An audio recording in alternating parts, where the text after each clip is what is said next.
एक गरीब बंदा है, वो घर लेना चाहता है, उसका पैसे नहीं है। ठीक है।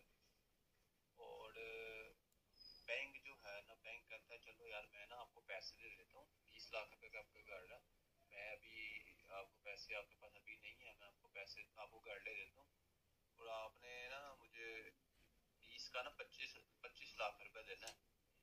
25 लाख आपने पैसे, मैं आपको अगर पैसे नहीं, आपको घर लेके दे रहा हूँ 20 लाख का, तो मैं आपसे 25 लाख रुपए वसूल करूंगा, जब भी करूंगा, किस्तों में, जैसे भी। तो क्या ये शरण जायज है ऐसे? अस्सलामुअलैकुम रहमतुल्लाहि व बरकातुहू। बैंक से कर्जा लेकर घर तमीर करना। बैंक अगर 20 लाख रुपए देता है तो उसके बदले में 25 लाख जमा करवाना, क्या ये जायज़ है? जी मोहतरम, जायज़ नहीं है, बल्कि सूद है। आप कर्जा ले रहे हैं 20 लाख, जमा करवा रहे हैं 25 लाख, तो जो 5 लाख अजाफी जमा करवा रहे हैं यही तो सूद है। और सूद के बारे में बहुत सख्त हुक्म है, और अल्लाह और उसके रसूल के साथ खुली जंग है। गरीब आदमी है तब भी सूद है, अमीर आदमी लेगा तब भी सूद है।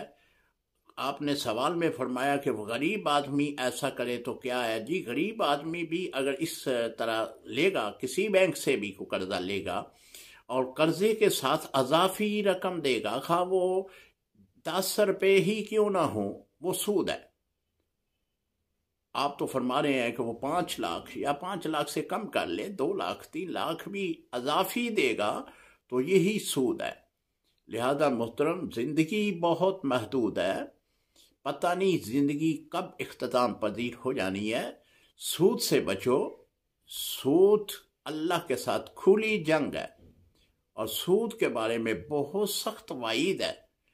लिहाजा इस तरह का कर्जा लेना, खा वो बैंक से हो या फिर वो किसी ज़ाती शख्सियत से आप ले, ज़ाती किसी बिना पे ले, वो भी सूद है। अस्सलामु अलैकुम रहमतुल्लाहि व बरकातुहू।